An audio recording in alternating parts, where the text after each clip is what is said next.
And joining us on the Rothman Orthopedics guest line, our good friend from the 76ers, joining the show for the first time. You know him as the Minivan. You know him as a man having a career year with the Sixers. Georges Niang joins us. What's going on, George? Nothing much. I'm happy to be in Philly. It's been a heck of a ride, and we're looking to continue this greatness we've been working towards. Certainly, and we'll get to some of that greatness. The first thing I want to ask you here is, what were you thinking last night? You were going on a bit of a tear, and then this picture gets posted by Sixers media. What was going through Georges Niang's mind at this moment? It was just raw emotion, and the shot clock was running down, and the ball, I made a shot that bounced in off the rim like 17 times. I think I looked at James Harden, and I was like, can you believe that went in? It was just raw emotion. The fans in Philly are just been tremendous. I mean, just the energy that they bring, it's crazy. It seems like every night is a packed house. So that's something I've loved getting used to. Before you came to Philadelphia, was there what did you know about the city? What did you know about the fan base? Well, so when I was in Utah, I only played here. We only play here once a year, but every time, like, you were getting heckled the whole game by the opposing team's fans, and it was just a great atmosphere. And then I had never won in Philly, being on an opposing team, so all I remembered was the 10-9-8 76ers. So now that I get to hear it every time we win, it's exciting. But the city has a ton of passion. Fans love their sports. They love their Philly teams, and me being a Boston guy and a Northeast kid, I can appreciate that love and that passion. Mm-hmm. And then I wanted to follow up also. What were you thinking when I saw that? I saw this, and I was like, "What's this man thinking right now? What's going through your mind? Potential shoe model, hoodie model? What's going on here?" No, but shout out my guys at Step One. They do a great job of sending me gear and under briefs and spandex to keep me fitted. So shout out to them one time. But I just think the walk-in stuff is so ridiculous. So I just try to mock it and make fun of it. Another guy who's there with me is that on the same wave is Matisse. He just, as Furkan Korkmaz would say on my podcast, The Big Niang Theory, Matisse dresses like a yoga teacher. But I mean, I just think the walk-in is so hilarious. Some people take themselves so serious, and I just am like, listen, you can laugh at me. I was wearing green sweatpants with a black hoodie, and I just threw on some shoes, and I just figured, you know what, I might as well pretend like this is the runway and act up. So that's what I did, and it was a hit, I guess. Yeah, well, certainly. I know it made its way around the social media platforms, and you're big with your social media presence. Obviously, people can follow you on Twitter. People can also follow you on Instagram as well. And then you mentioned it, the Big Niang Theory, which is just a great name for your podcast. Had you always wanted to do some form of broadcasting? How long has a podcast been on your mind, and how long have you been doing the Big Niang Theory? Yeah, so I've done a bunch of podcasts. I did one in Utah. I've done a couple brief with a couple of my buddies, and then this one now, the Big Niang Theory in Philly. The Sixers have done a great job, along with our co-host Lauren Rosen. We get guests on there. It's only been teammates so far, but it's a ton of fun. I took a broadcasting class that the NBA offered a couple of years ago, and it's something that I fell in love with. But little did I know the research that you have to do is kind of tedious, and if you don't do it, you're standing up there looking not looking the greatest when you're asking obvious questions and that everybody knows. So a lot of credit goes out to you guys in that field, because the research behind it is equivalent to like me putting hours in the gym to get better. It's not something you could just pick up and walk into. Mm-hmm. Yeah, especially in a city like Philadelphia, like you mentioned, fans are passionate. They're also very knowledgeable. So it's like, if I'm doing that, if I'm just throwing out the easy questions, whatever, people know it, and they're like, what the heck's going on here? And you seem to have taken to that pretty well. When it comes to your preparation, what has gone into this year? I mentioned at the top of the interview, 9 points per game, over 9 points per game, at least 2 threes per game is what you're averaging this season, both career highs. What has gone into that success for you personally this year? Listen, when you can play alongside someone like Joel Embiid, it makes life a lot easier. this is before James got in here. So even playing with him makes life even that much more easier. But I think the preparation that goes into it is, we're real, contenders to win a championship. And, role players need to step up. Superstars need to step up. So I think seeing how hard Joel worked before the season, during the season, and now that when James is here and how hard he works, it's like if these guys are going to work this hard, that's the bare minimum that I have to follow. So I try to come in every day and exceed, expectations and the bare minimum that those guys do. Because let me tell you, I've said this before, but if you win a championship in Philadelphia, you're good for life. The amount of times I've heard Nick Foles' name is unreal. And why wouldn't you want to be in that company? I mean, it's been a while since the Sixers have had a championship, and I think all of us are striving towards that goal of bringing that home to Philly. Certainly, and that's great. What has been the impact of James Harden? I know you've talked about his encouragement and asking you to shoot more threes and all that. His impact, I know for you statistically, has been great in terms of, I think you've had eight games this season with 4 or more three-pointers, and in the last 5 games with James Harden, you've hit at least 4 in those 5 games. So it seems like it's impacting you pretty positively. Yeah, no, it's been great. He does a great job of, getting all of us involved. And I think he doesn't get enough credit for how much of an elite passer that he is. He really sees the game at a whole nother level. And people only give him credit for his scoring, but he can really, really pass that ball. I missed the other part of the question. What was the first part? Just how well he has impacted you as a teammate. I mean, you're talking about a guy statistically impacting you, but like as a guy that encourages you, how has he been in that regard? Yeah, I just think along with Joel, like they demand greatness. Like they've achieved greatness at their level, and now they're like, all right, I want to win. Like I want to be a part of a championship team, and they demand that out of all of us. And I think that's so important. Like I was saying before, is this is how hard they're working, and we need to meet them at their level. And they're so used to, working at that high capacity that they're, I don't want to say finally, but they're bringing us along with them. Like, hey guys, this is what I expect out of you, and I don't expect anything less. And if you're not doing that, I may get on you. It's not because I don't like you. It's because I want to see you be the best that you can be, because I demand that out of myself. And I think that's important on teams, and especially in this city, because if the players aren't going to get out of the players, the fans are sure going to get it out of the players. That's for sure. I've seen some interviews with you, and I've heard people talk about their interviews with you. And one of the things you always do, wherever you're playing, whoever you're playing against, you always try to find somebody to have a little trash talk game with. Is there somebody that you look forward to talking with, a little smack talk during games? On Thursday? Oh, on any given night. Is there are there people around the league that you're like, oh yeah, we got the Nets on the schedule or whoever on the schedule. I know I can talk to this guy. We're gonna have a little fun. Yeah, on Thursday, I'm gonna make sure I have Ben Simmons on my list. Really? So it's apparently not going to be playing, but on the bench. So maybe a little conversation. I always say something to the bench. I always find something, a reason.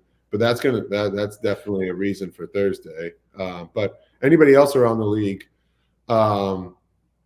it just kind of just happens in the moment. Someone does something that ticks you off, and then you start running your mouth, and I mean, it just happens. It's just the passion that comes along with the game, and I think, I've been doubted, my whole life, and it's just another reason for me to just pop off and say something. And I don't want to say be that jerk, but I mean, it gets me going, and it's nothing personal. I mean, it's basketball, and you shouldn't take it personally because I don't, because after the game, after we win, it is what it is. I don't think twice about it. Is there anything that you pre-script? It's just in the moment, like you said. Like, could you give us a sneak peek as to something you might say to Ben? Yeah. No, I'm not. I'm going to leave that up for a surprise. Okay. No, I wouldn't say I scripted. I don't do my research like you do, brother. But I mean, whatever comes to mind usually just comes out. That had to be, I'll just say this, that had to be a weird situation for anybody coming into a team. You have Joel Embiid, then you have this guy who's a 3-time All-Star, runner-up Defensive Player of the Year in Ben Simmons, and everyone's like, we don't know if he's playing. He might play, but probably not. He says he's not ready to play. What was that whole situation like for you to walk into as you were joining the Sixers? Yeah, I mean, it was a unique situation, but I think the best thing, that Doc Rivers did is he establishes, this is the team that we have. This is what we're going to do. And nobody's ever going to put themselves above the team. So as much as like, I want to say it was never a distraction in the facility. It was always a distraction when I'd come home and watch like ESPN. I'd be like, oh, shoot. Yeah, like we are missing that guy. You know what I mean? Because it was just like, you'd see him around the facility, but it's not like he was saying anything to anybody. In the matter of however many months it was, I probably said a total of 2 sentences to him that consist of what's up, yo, hey, that over and over again. But, I think the best thing that Doc did was unite us. And like we basically came into every game, obviously until James here is like, this is all we got right now. And this is what we're going to make do with what we have. And we were pretty successful. And, Joel had a tremendous, part of that season. He's still playing great. But then when you bring James in and, we've got DeAndre, Paul, all those guys filling in those spots that we needed, I think it's a relief for all of us to be like, all right, this is the roster that we have going forward, and this is who we're going to do it with. And like you said, there's no real distraction. Not that there really was, but sometimes you dwell on and be like, oh well, we are missing X, Y, and Z. But now that we've got that in the rearview mirror, I think all of us are real excited for what we have coming forward. I would have to assume that when the trade finally happened, not only was there a sense of excitement that you were getting James Harden, obviously, but a little relief, like, okay, finally the headlines won't be about that anymore. Yeah. No, it was crazy because we were having like such a successful year when you're missing $35 million off the payroll and you know what I mean, with COVID and injuries, and we were having like a really good year, but that just seemed to be the frontline head news narrative. And it's like, all right, like, what more can we do? And then the final hour, I wasn't even sure it was going to happen. I feel like it happened like so late, and it happened. It was like James like brought a breath of fresh air into our team, and it's been great, playing alongside him. He's bringing in his championship habits from OKC, Houston, Brooklyn, and we're really excited to have him. Mm-hmm. Can you tell the good people how you became known as the Minivan? Obviously, the Minivan is simply just gets the job done, and that's how I kind of pride myself on. I may not look the best, I may not sound the best, I may not be the fastest, but I get you from point A to point B with you and your family. But I was in Utah, and we actually had a game against the Brooklyn Nets, and I got in late in the game, and I wasn't really stretched up, and I had an opportunity to go up and dunk it, and I just barely got the ball over the rim, and a couple of my teammates in the locker room were like, hey, what the heck was that? I was like, whoa, guys. I know you all are like Ferrari engines, but I'm more like a minivan. I need a couple laps around the block before I get to top speed. And then our sideline reporter was like, oh, this is pre-COVID when they let like your sideline reporter and like reporters in the locker room. And then our sideline reporter was like, oh, the minivan, I love that. And then like did a special on it. And the next thing you know, they made the team made hoodies and t-shirts for me. And now I sell them at GeorgesNiang.com. So if you want a Philly edition minivan hoodie, go to GeorgesNiang.com and get you right. Oh, I am in. You're going to see sales rocket after this, my man. That's fantastic. You get well, you get committed. Oh, I get. You get Thank you. Something else interesting I found out about you. You were student body president of your high school, right? Like, what platform did you run on? And were you one of those guys that when you became president, you were like going to change the school? Like, what was that whole experience like for you back in the day? Yeah, the demands in high school were like, can you change our first period to like a free period and lunch is 3 hours? So yeah, I was fighting hard for those. Needless to say, none of it happened. It was more like a popularity contest, to be honest with you. I went to a school called the Tilton School in New Hampshire. It was a private prep school, boarding school, and I was lucky enough to win student body president, and it helped me with a ton of stuff. Obviously public speaking, doing speeches, but I wouldn't say I had any claim to fame, unless it was like senior day where I got all of everybody on campus after we were supposed to be in bed to run around like the quad or whatever. Some had shirts on, some had no shirts on. It is what it is. Hey. Okay. Good enough. When did you know the moment? I always like asking athletes this question. When did you know I'm gonna make it? I'm gonna be in the NBA. Like, I'm gonna be good enough to play in the NBA. When did that moment happen for you? Yeah, I wish I could tell you it was high school, but I was a late bloomer. In high school, I just wanted to get a scholarship to college, and then once I got a scholarship to college, I was like, I just want to start. I just want to make all Big 12. And the one time I really figured it out was my junior year ending, and I think someone on ESPN tweeted something. It was like one person. I don't know how credible they are. Like, Georges Niang has a decision if he's going to come back to school or leave for the NBA. And I was looking at my phone like, I do? This is a decision. I was going to come back to school, but maybe I have something to think about. And I ended up staying for my senior year. And obviously my NBA career hasn't been all, rosy and fuzzy. I had to grind it out in the G League. I had to do the two-way contract. But all the work, it was worth it. And I'm happy that it landed me here close to home and in a city that really cares about their sports here in Philadelphia. Certainly. A couple quick ones for you, without being too technical for some people, but when you talk about James Harden on the floor with you, one of the things that jumps out to me is the spacing and just how different that is. Just in terms of on the court in games, what's the impact of James Harden like?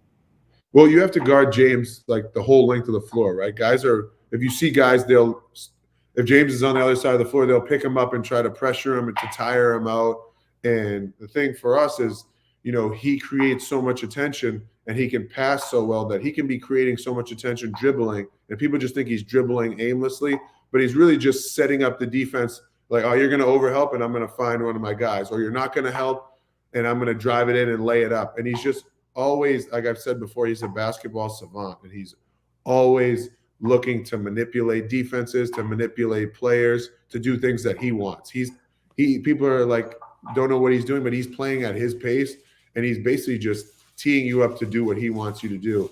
And as a real basketball mind, you can appreciate it. And some fans are like, oh, he's dribbling too much, but he's realistically setting the rest of us up. And it was tough to see when I was on the opposing team, but now that he's on my team, it's like, man, this guy's incredible. Mm-hmm.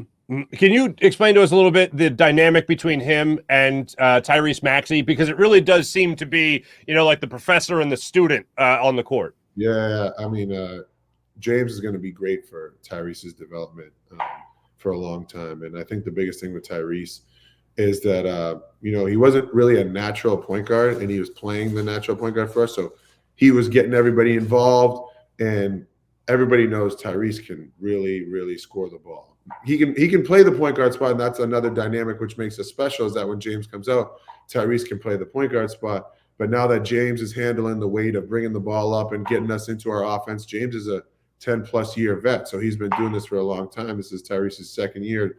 So to have someone learn from that is huge. But back to your question, having Tyrese and James is huge because you just have two guys that can score at an elite level. And then you add Joel to that. It's like, who are you going to guard?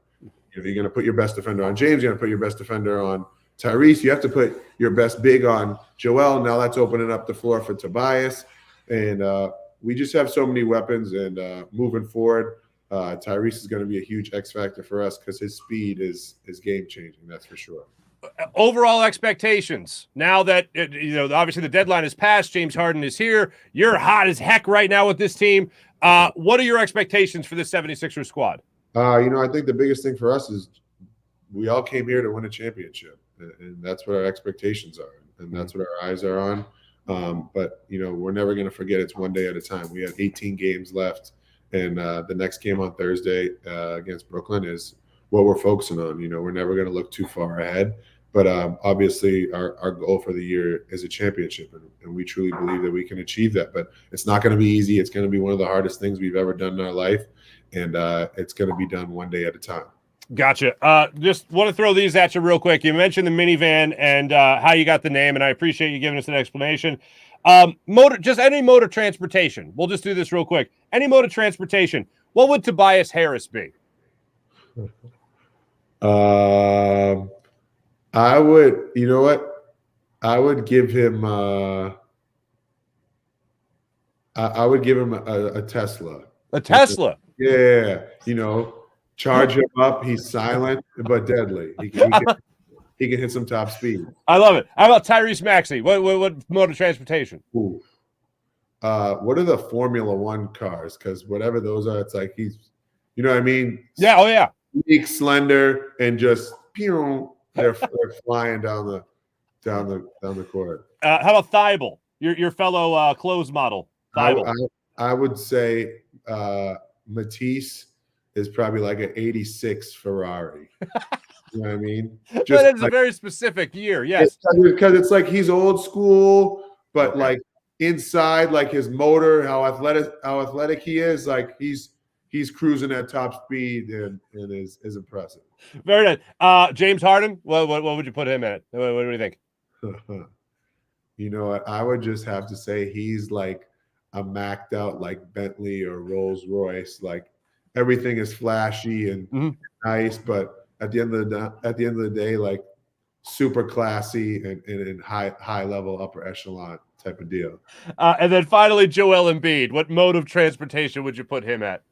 Honestly, if you could put like what's the best engine out there? If you could put that on a Mack truck, I would say that's Joel Embiid. Okay. But I want to design it to be like smooth and I don't know. I don't know if there's an exact model for Joel because he's just so many things in one. Like he's a Mack truck, but then he has the Bentley Rolls Royce type to him with his smooth game. So maybe I'd say like a decked out like Sprinter van. Okay. I don't know. All right. Yeah, no, I like that. And what I really love is all these really nice compliments you're giving all your teammates, and you're the minivan just pulling up like, hey, guys, I'm just here to shoot threes. Yeah. Like, I got you. No worries. I'm here in the Chrysler Town and Country, right? That's perfect. Hey, whatever gets us there, man. Whatever gets us there. I love it. Georges Niang, I so enjoyed this conversation. Make sure you guys are following George, of course, on all the social media platforms, including Twitter, including Instagram, and obviously checking him out on the Big Niang Theory podcast as well. George, this was an absolute pleasure, man. Thanks so much for joining us. Well, thanks for having me on. I appreciate it. Absolutely. Georges Niang from your 10-9-8 76ers.